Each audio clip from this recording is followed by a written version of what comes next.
We will now start the question and answer portion for the July 12th Premed Chat session. Here we go. So the first question, do you recommend a postback for students that have taken a majority of science classes? I've taken many. I don't know if there's much I can do to improve my science GPA. Should I do a postback or a master's?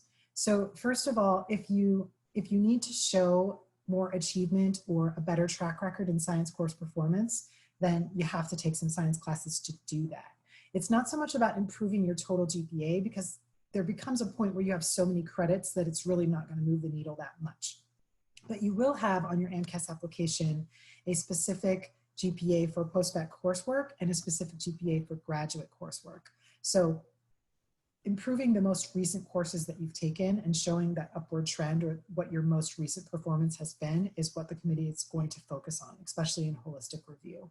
So the MCAT score also can help triangulate some of this growth if the committee thinks, okay, this person's taken some recent coursework, but wow, they really did not perform well earlier on in their science performance. An MCAT score can help us understand where an applicant is in real time if their previous performance has not reflected their potential or their abilities. So between doing a postback or a master's, I think it's just about your goals. Whether you are interested in a specific field of study, many students choose to do public health or epidemiology or pharmacology or physiology. It really depends on what your goals are. I do like a master's program because it gives you an interim degree that if your plans change or something in your timeline changes, you're not expending an incredible amount of money for something that you don't actually get a degree at the end. So I tend to favor programs that are degree granting over those that are not, but it also depends on what you need and what your goals are, how many courses you think you need to take, how much time you have. It is important to understand the distinction between postback courses or postback programs that grant degrees versus those that don't. If you're not a degree granting postback, then there's very limited federal financial aid, only 12 credits for just the coursework, and then there's no cost of living or other types of aid available if you are not in a degree granting program.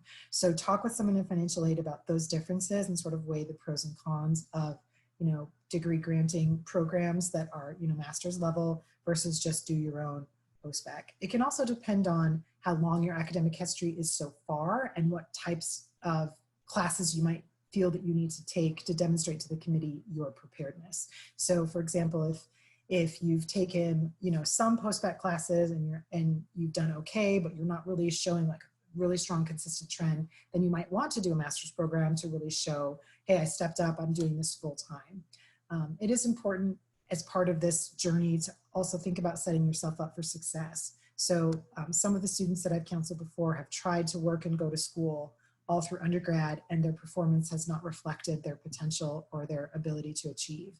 And then in approaching a postback or a master's program, they have the same plan, that they're still going to be working. I know it's so difficult to think about kind of going all in and just trying to study full time, but make sure that if there are reasons why you weren't able to do your best, that you have a plan or some sort of thought to how you're going to alleviate those challenges so that something will be different for your postback GPA or your graduate GPA within medicine. I'm planning on including a research publication as part of my 15 experiences. Do I include the citation of the publication in the experience description, or should I just include an ORCID link? So you can list publications. So there's a couple ways you can list research. I think it's presentations, publications, and then just research. So some people will just list it under research, put their hours, what they did, and then in the description, put a link to the article or the citation for the article. In general, I favor the citation so that because the link doesn't really give as much information, and we usually aren't clicking links when we're reviewing applications. So it's just helpful to have the citation for the article as part of the description. If it was a really robust research experience and you did multiple presentations and had multiple abstracts, even if they were related to the one research experience, that would be a time where you might need more real estate to split it into two if it was a robust enough experience that you are able to show in presentations and publications, the different times that you've had an abstract published or presented in a meeting. I plan to retake my MCAT in May because my previous score was low, but due to COVID-19, my test was rescheduled to a later date. Does your advice to still apply early, even though the only score that will appear on my application will be my first attempt at MCAT. So this is an important strategy piece, and I'm glad that you asked this question because we talked about it last month, but still, I think, challenging for applicants to try to navigate. So if you apply early, you send your application in, it will be verified, and it will have a flag on it that you indicate that you have a pending score coming. So schools will know if you select that pending score MCAT flag that you have elected to take the test again. They can then decide what they're going to do with your application. Most schools typically would hold your application until your new score comes in and then send it out for full review once everything is complete.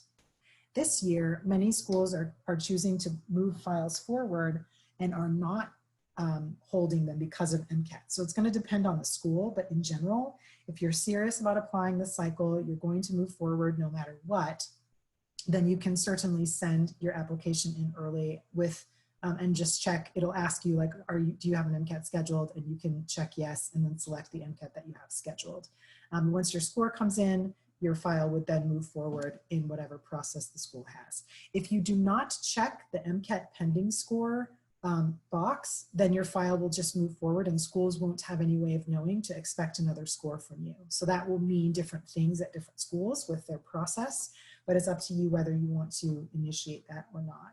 If you're not sure about the score you're going to receive and you think that you want to just sort of get your application in and get it verified and then wait till you get your score to see if you really want to kind of move forward, you can apply to 1 or 2 schools and then wait for your score to come back. And once you get your score, expand your stretch of schools that you want to apply to, or potentially decide not to further your candidacy this cycle.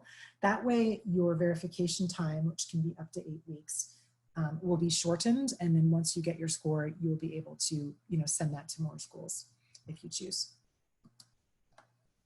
I helped fund a health organization as an undergraduate student, and the advisor was in charge of approving funding applications, didn't interact with us. I included this experience in my personal statement, but not as most meaningful. Is it considered a red flag since I didn't ask my funding advisor? Should I address this anywhere? Should I ask someone else who can comment on my involvement? So you don't necessarily consider it a red flag that you don't have a letter of recommendation from experiences that you list as most meaningful or not, or experiences that have a lot of hours. It kind of depends on what it is. I think the one that I hear in committee a lot is if you've worked with someone clinically, not just as a volunteer, but maybe you've been a scribe or you've worked as a medical assistant or a nursing assistant, and it's a substantial amount of hours and you don't have a letter from someone who's worked with you, then we sort of wonder like what happened and maybe need some kind of explanation. But for undergraduate activities and a lot of extracurriculars like this, we don't typically say that we expect a letter. Sometimes we understand, especially with student organization stuff, that their proximity to the work that student groups are doing is they're not able to make any sort of observation. In general, letter writers should be people who know you well and have directly observed you in action, whether that's in the classroom or as a student leader or on the job. So the best letters are able to really endorse you with specific information and observed characteristics of you, not just that they know about you or can verify the number of hours that you've done. So I think in general, if an experience was meaningful to you, you can report it as such, and the letters of recommendation are sort of for the people that you feel can endorse you and speak specifically about you. What should you capture in your experience descriptions? Is it more tell than show? Is it more about what we did or what we learned? So for experiences descriptions, I really think it should be about what you did and what your deliverables were. So if I write all about how I put like as a experience description, I volunteered in a free clinic, and then I write my description as this was such a rewarding experience, it was amazing, blah, blah, blah, then I'm not really describing what I did, right? So I want to know, did you interview patients? Did you check patients in? Did you do scheduling? Did you deal with supplies and logistics? So tell me about what the experience was, what the deliverables were. And I'm a fan of using a lot of action words like organized or orchestrated, taught, tutored, you know, so give us some verbs that really show us the actions that you carried out underneath each experience. If you have some space at the end of describing what you did, then feel free to put a sentence or two in on what this meant or why it was significant. But in general, we don't expect a lot of reflection underneath the experiences. And that's just my preference. There might be other deans who like more meaning making in the experiences, but I tend to be that's sort of a quantification and a reporting of the things that you did. And the meaning making is really in your personal statement that tells me sort of who you are and why you chose to do those things. How should students prepare for online group interviews and MMIs? So I have been neck deep in doing online MMIs and getting them up to par for our admissions team at UCR this cycle. And it's a lot. In general, it's just a very different experience, but still I think an interface that will work and actually may prove to be more equitable in the future. I think that the best way to prepare is to practice, not rehearse. So you really can't memorize answers to questions, or you might come across as very stale and robotic and rehearsed. So you do want to practice speaking on camera. And some of us who were new to Zoom, I know a lot of young people do not turn their cameras on. None of my medical students will turn their cameras on unless I specifically ask them to. So we tend to not like looking at ourselves while we talk. Makes sense because we're, you know, communicating to someone else, not to ourselves. So I think one of the best ways to practice is to talk to yourself in the mirror and practice talking about your experiences and reflecting and making meaning of your experiences. Another great tip, which this is actually in my book too, is to build a systems web. So to brainstorm some topics that are related to your experiences and then engage in some self-study and learning to learn more about those things. So the example that's in my book is a student who volunteered at a VA nursing home. So to learn a little bit more about the Veterans Health Administration and veteran health, and what are some of the prominent issues there. And it is a universal healthcare model. So what are the pros and cons of that? How does the team interact? How do families of veterans, like what are some of the dynamics with that? And just try to brainstorm and build out topics related to those experiences, and then do some self-study and be curious and learn more so that when you're asked a question, you have a large bank of things that you can draw from to be able to answer questions within interviews and MMIs. So again, it's the making meaning and the so what of all the things that you did. You didn't just do those things so you could list them on your application. You did them so that you could build yourself into a curious, compassionate, and empathetic person to be a physician in the future. So learning about the systems that you've interacted with using your own kind of personal approach and curiosity is a really great way to prepare. So again, also talking to yourself in the mirror, turning your camera on. There's a practice Zoom room that you can go into if you just go into Zoom. It's a way you can look at your setup and your camera. So I definitely recommend, you know, practicing talking to yourself on camera and getting comfortable with that. The work and activities section wants us to list our awards, publications, conference presentations as separate entries. For me, they fall under my research experience, which I also listed as being most meaningful. Should I still list them separately or just mention them in the description of my research activity? So I kind of covered this before. I definitely think it's how robust it is. It also depends on how many other things within your 15 experiences that you get you want to list. So maybe if research has been one of your most important and salient and time intensive and rewarding experiences, you list a couple of them separately, like I mentioned. But in general, you want to avoid, you know, doing like the entire, you know, half of your experiences are this one research experience, because we are looking for you to be well-rounded. You can convey through the one experience the depth of that experience because you can list the publications, the hours, all those things in the description. You have plenty of characters to put in the description of, you know, what the experience was, who you worked with, the kinds of activities that you engaged as part of it. So it's kind of a judgment call whether you want to make it 1 or 2, but I would be cautious about making it a lot more than that. For those who were unable to take the MCAT due to cancellations, can we still get an interview even if we don't have a score ready at the moment? Yes, you can still get an interview. It depends on the school's process. Most of us are very aware, medical school deans are very aware of the delays that have happened because of the MCAT, and we are prepared to move files forward and review without MCAT scores and be ready to make interview decisions and or just make interview decisions without MCAT scores and wait for those scores to come in. We typically don't do offers until October 15th. That's the earliest that schools are allowed to make offers. So we have some time in between when scores come in, and then we begin to do offers on a rolling basis from October all the way through until the following spring. So offers are going out in October, November, December, January, February, March. So there's plenty of time for school, students to get in. At UCR, we're talking about actually delaying our first offer date. But October 15th is the first date that anyone is allowed to make an offer. But I suspect that some deans may also be letting candidates know that they are going to, not make any offers until such and such a date, so that applicants aren't thinking, other people are getting in right now and I'm not. For UCR, I think we've decided on a date, but we're thinking about something much later in the fall as our first offer date. So it is still possible to get interviews if you don't have a score. Again, you would list that you have a score pending when you apply through AMCAS to let schools know that you are taking the MCAT in the future, and hopefully within their individual admissions processes, they will give you the most consideration and be as fair as possible about COVID cancellations. When and how frequently would you advise that a student reaches out to programs with updates regarding their current activities, interests, accomplishments, and more? So I usually recommend, if you apply in the summer, if you apply in July or August and you haven't heard back from the school, to send an update in the fall, and then another update in the winter, and then an update in the spring. So as long as you have something kind of substantive that you want to write about, provide completion of classes.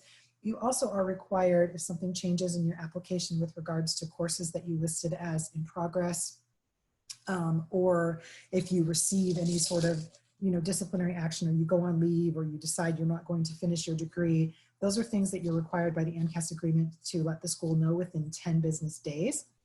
Otherwise, the rest of them are just kind of updates on your activities, things like that. I do think that letters of interest can play a role if a school, especially late in the season, if a school is not aware of your interest, then depending on how they manage their wait list, they may think that you're already committed to another school, or just may not know that it's worth making you an offer at that point in time if you have not expressed your continued interest. So how are 5+ gap year students viewed during the admissions process? So I think that it's not just the gap years, how long have you been out of the classroom? So as in my experience as a student affairs dean, students who have been out for more than 3 years of any kind of classroom learning. It's like a painful space shuttle reentry into the atmosphere to jump right into first year of medical school.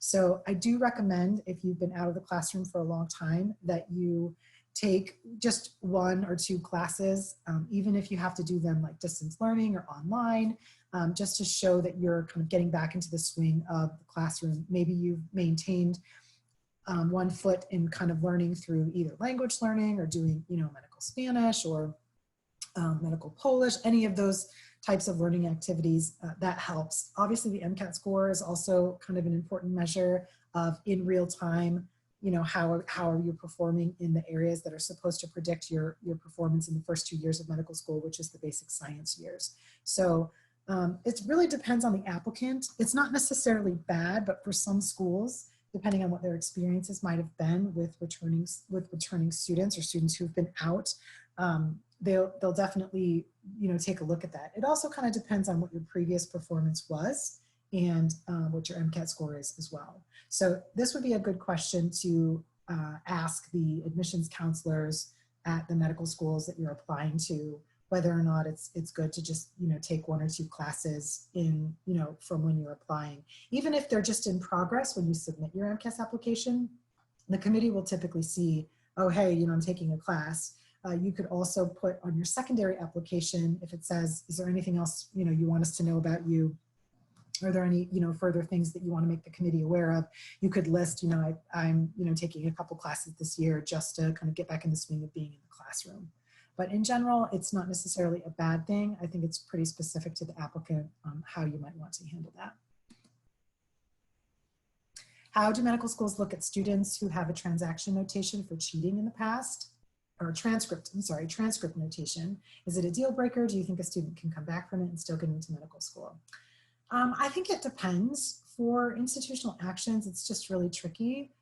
We know that young people are, susceptible to these influences. We know that there's sort of different degrees and levels of academic dishonesty, and at different colleges, there's obviously sometimes, a very different standard for what could be an institutional action, whether someone, just brought a clicker to class for a friend, or whether they shared information to try to help someone that they weren't supposed to share, or whether they themselves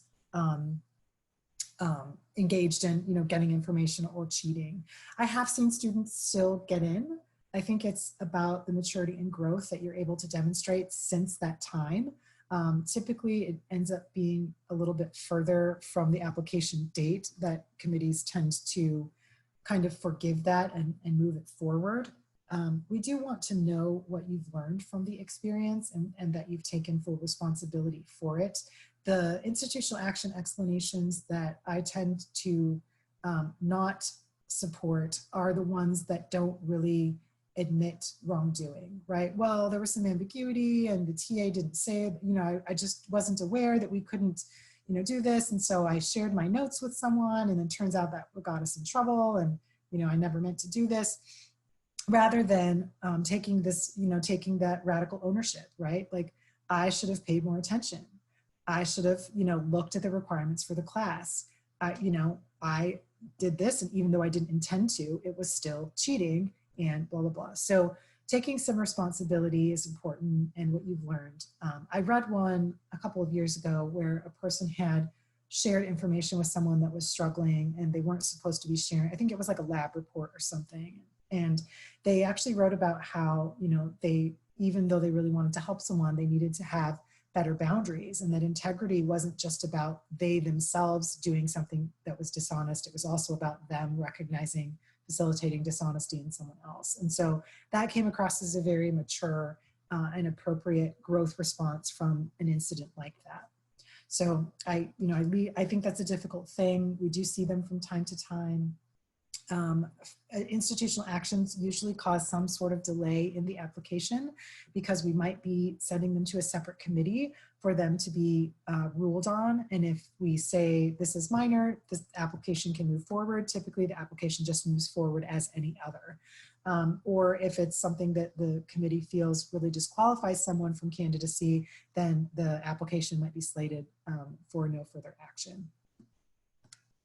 Due to COVID-19, my plans to start volunteering at a clinic got canceled, and I want to apply to medical school. However, I do have shadowing. Do you think medical schools will be understanding of this when applying next year? Will they still expect clinical experience? I do recommend that you list in your application, if you have the space within your 15 experiences, that you had this volunteer experience and that it was canceled due to COVID-19, just so that we know that you are aware and that you had planned to seek clinical experience as part of your application. And you can just list, this was canceled due to COVID, or I'm hoping to resume this activity, or I'm searching for another clinical experience that would be allowable under COVID.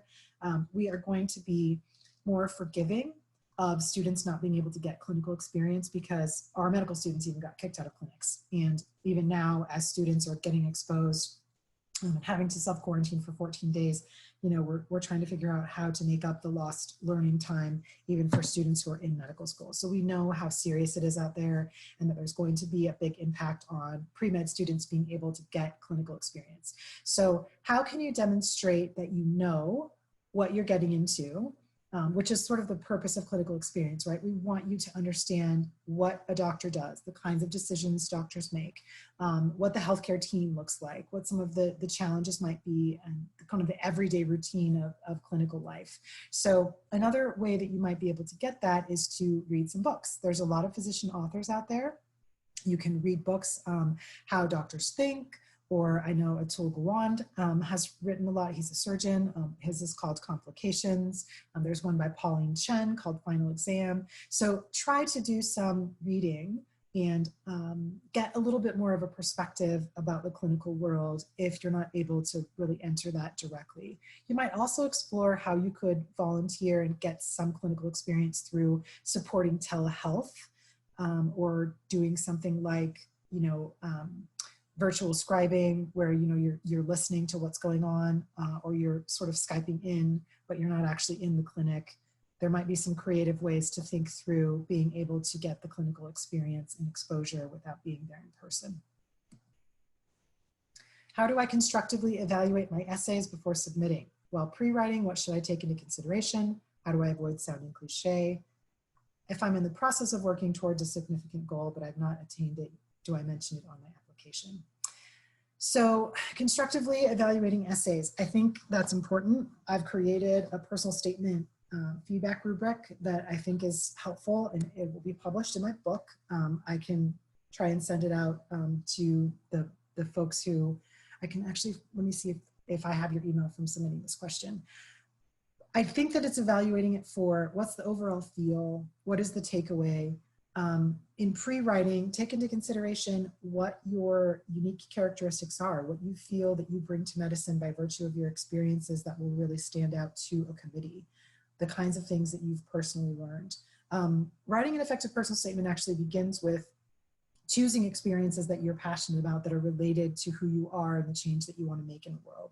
So if you've approached your preparation authentically and you've chosen to engage activities that you find meaning in, then when you go to make meaning of your experiences, they will be connected to who you are. So it's kind of a very comprehensive and holistic process to do the preparation in a way that you actually seek activities that are meaningful to you, not just ones that you think you need on paper to go into medical school, right?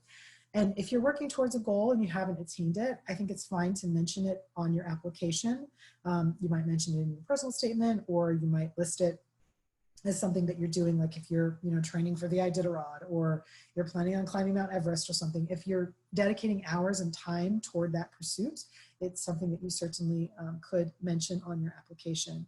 And I think I mentioned this last month too, but do not list your hours in the future. So you can list what you're planning on doing or the hours that you're currently expending, but I do not like the future projection of hours on AMCAS applications, because we just don't know if the total hours you've listed are the hours that you've already done or the ones that you expect to have completed by, say, July of 2021. So that usually tends to perturb committees a little bit when somebody projects their hours as 4 hours a week, clear till next August. I would love to put on my CV when I go up for promotion a bunch of papers that I'm planning on writing and a bunch of research that I'm planning on getting done, but I only really get credit for the things that I've actually done. So list your hours in real time. What strategies are best used when studying for the MCAT? So this is a very large task, I think. The first one is to get your head about the MCAT right. The MCAT is not your potential for medicine.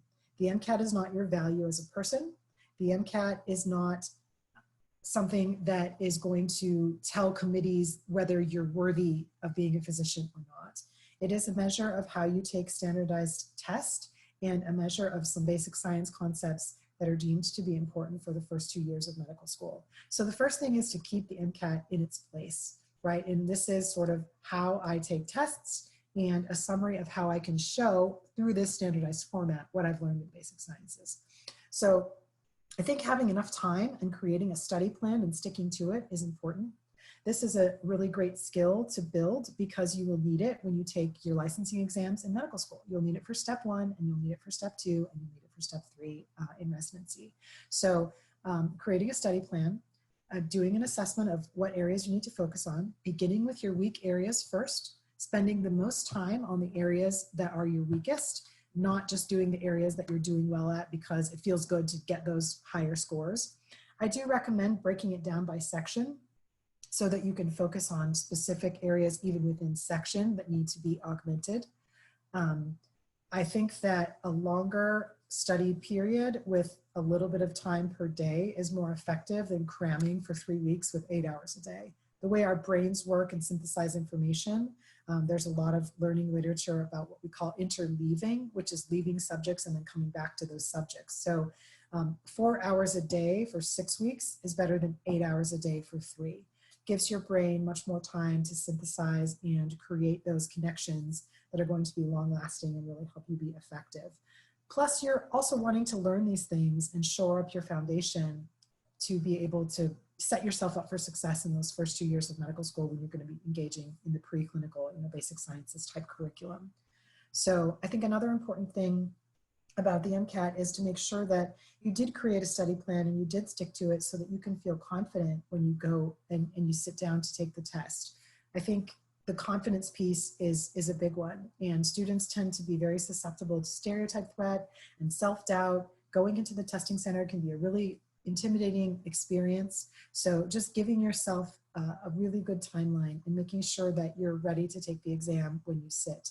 No one should walk into the exam feeling like they aren't prepared. So if you can have an honest conversation with yourself, am I prepared? Have I done my due diligence? If you answer yes, then you go in there with confidence. If it's no, then you're already not setting yourself up to perform at your fullest potential. So we can talk more about MCAT strategies maybe in another session, because there's a lot to talk about with MCAT. But in general, making sure that you're prepared and that you don't miss the head fake, this is kind of an important piece just for the licensure aspect of becoming a physician, but has nothing to do with your value, your worth, your worthiness for medicine. Now let's take some participant questions. Question about the experience portion of AMCAS and AMCAS. So I have a lot of experiences. I don't want to repeat each experience over and over. So I wanted to get your advice on trying to group them. I know you touched on that a little bit earlier. So do you mean like possibly doing like community service for one section, and then leadership, and then like shadowing, or what? Could you elaborate on that a little more? Yeah, so Thank you. Things that, thank you. Good question. So the things that make sense to group are maybe all the shadowing, right? Like you don't need to list each one of those things because the whole point of it is that you've done shadowing. So listing it 5 times doesn't change the point that you're making. If you had to work to support yourself during school, the whole point of listing that experience is to represent the work that you've done, the employment that you've had throughout undergrad. So grouping that together and saying, here's the different customer service jobs that I've done, right? So it's step back and think about what you're trying to communicate with the thing that you're listing, and then does it make sense to group this and just communicate it as one thing, or would I need to separate it into something else? Maybe as a researcher, that's probably the one that people separate out the most, and or involvement with organizations or student groups where they had 2 very different roles or 2 really robust roles that are warranting, being listed separately. So in general, if you have the space, you can use all 15, but if you are trying to kind of put more in there, you might, group them together so that you can get more in. You're trying to sort of get more bang for your buck by grouping things and not using each individual one as an application. The one that I think should definitely always be grouped is like awards and recognitions and stuff. I don't appreciate people putting Dean's List, and then I got a scholarship award, and I'm like, duh, like awards, right? And I know that you made the Dean's List because I have your transcript. So I typically can see like people's have had academic achievement. So I think it's fine to put that if you don't have that can be just one of your 15. If really you only had 14 and you're just throwing that in because you want to use up the space, that's fine. But that should not take the place of something else that's more meaningful that we can't see anywhere else in your application, right? You only have so much real estate to, divvy up across your application. So it's what are you trying to communicate with the things that you're listing. So hopefully that helps answer your question. Next question, can I list a course as an activity? It's a problem-based learning class that kind of overlaps with in-person hands-on learning in an actual clinic. The class is free, not for credit, and it's been a great experience. Or would list it as a clinical volunteer experience and mention attending the course within that description. I think either one. You certainly can list, if you're not doing it for credit and it's not graded and it's free, then it's, even if they might be, advertising it as a class, it's really just an activity or a program that you're participating in. So I would definitely list that and just choose how you would like to do it. If you are, in fact, there volunteering, then I would list it as volunteer. And then just, again, describe in the description, I had an opportunity to participate in this program or this class, and here's what we were doing, and give us a description of what that experience was so that we can understand a little bit more why it's relevant to your preparation. Okay, hi. Can you hear me? Yes. Okay, I kind of have a follow-up also regarding experiences. So I have an undergraduate research experience that I also went on to present at a conference, and then I won an award at the conference. Would I list those separately, or would I mention the award as part of the research experience? Yeah, so there was a research class, but then you also went on to present, and then you got an award for the presentation? Well, it was a summer undergraduate experience. So it was working in a lab, and then I presented the research at a conference and won the award. Okay, so I think it would be, you could list that as research and then describe all those things underneath. And then you could put the award, if you have the space when you're 15, you could put the award separately. And then just always mention, as part of the summer program that I did, I was able to present and I received this award for, my presentation kind of thing. So as long as you're clear that it's related to another experience that you've already listed, I do think if, you feel that it's something that rises up to, I want to make sure that they know that I got this research award for as part of this larger program, I think it definitely, could be listed as student. Does the admissions committee look at students who are caretakers for family the same way or along the same lines as a person who has shadowed? That's a good question. The purpose of the clinical exposure, again, is to go back to what is it for? Why do we want students to have medical and healthcare experience? So we do value caretaking experiences as something that will give you an insight into the clinical world. It's a little different to be involved in caring for someone that you're related to, because obviously those boundaries are different and how you navigate that is different, but we certainly value the insight that you would receive from caring for a family member.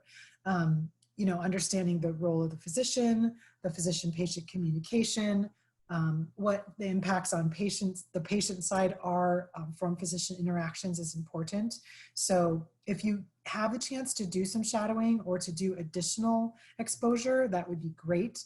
But the insights that you share and what you've learned from that is really going to help the committee determine whether they feel that that's sufficient to have met the criteria of kind of understanding what you're getting into as an applicant to medicine. Dr. Nakae, for the disadvantaged portion of the AMCAS application, is it okay to touch on social, economic, and educational barriers? Or yes. more one than, yes, okay.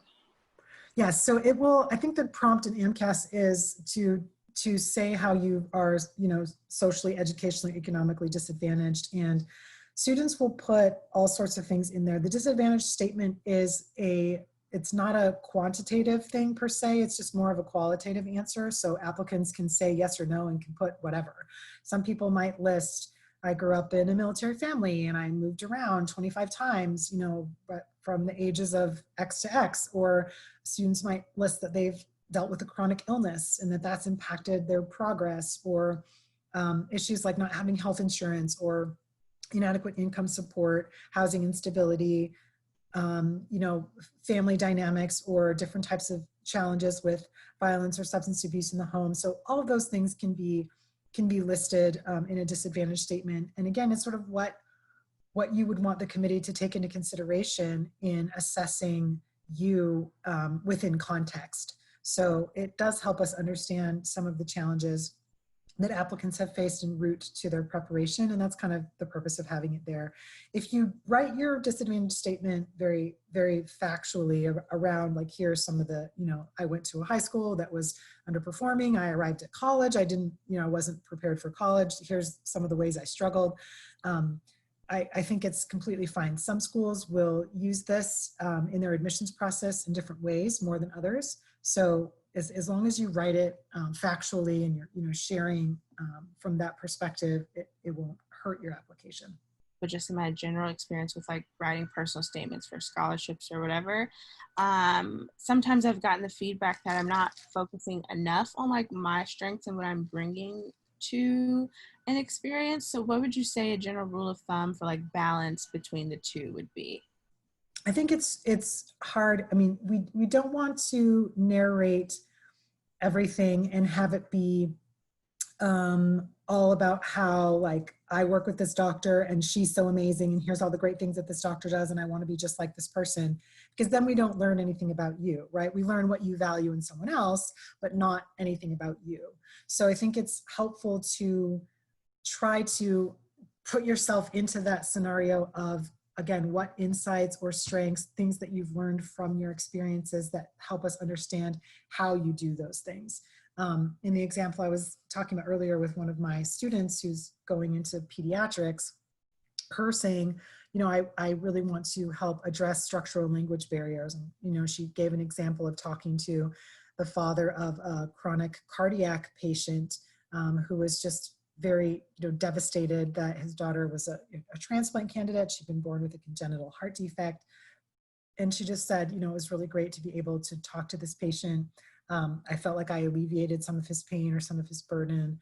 But why is that important? And in what instances, not talking about chronically ill patients, but being able to access healthcare in your own language should be a human right, right? I mean, so many people do get to access healthcare in their own language. And so what does it mean for people who don't, and just having some perspective on that. So it's putting yourself in there in terms of what things you've learned. Again, it's what have I learned? How have I changed?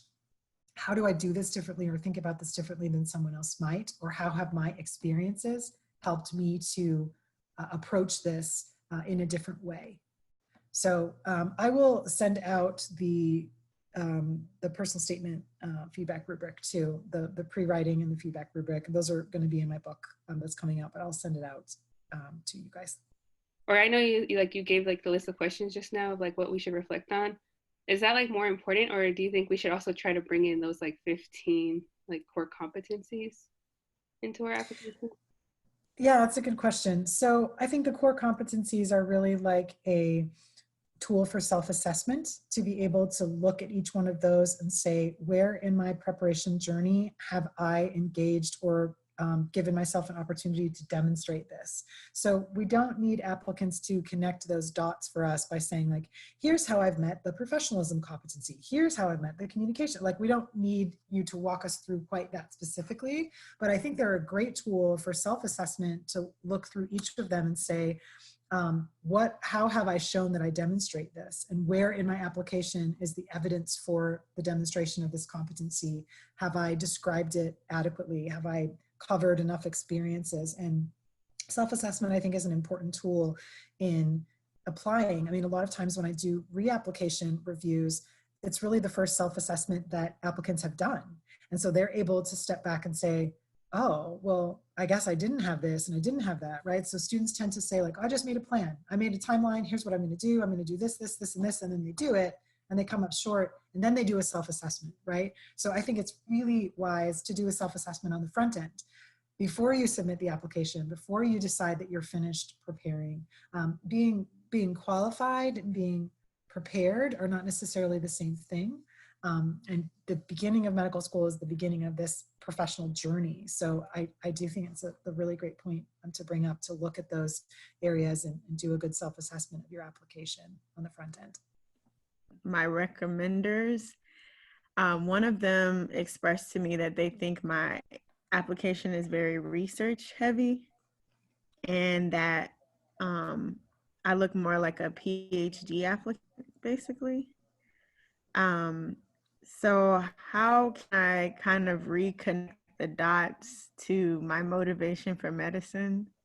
Do you have like any opinions on that, like in my personal statement? Sure. So again, I think doing a self-assessment and stepping back and saying, if I'm just going to look at my application and the claims that I'm making about why I want to do medicine, are those claims backed up in how I've spent my time, the activities that I've engaged in, and the ways that I've grown en route to this moment, right? So students who apply to UCR School of Medicine say they want to work with underserved communities and have like one experience, you know, with a couple of hours working with underserved communities, we kind of scratch our heads and go, doesn't seem like that's what you've spent your time on, right? So you really do have to know kind of what your personal mission is in medicine and get clear on that, and then apply to schools that are going to allow you to enact that mission. And if it is very research-based, then that's okay, but there are schools to whom that will appeal more than others, right? Each school kind of has its own hierarchy or own priorities according to mission of what they feel like they're looking for in applicants and how they feel like they deliver that curriculum.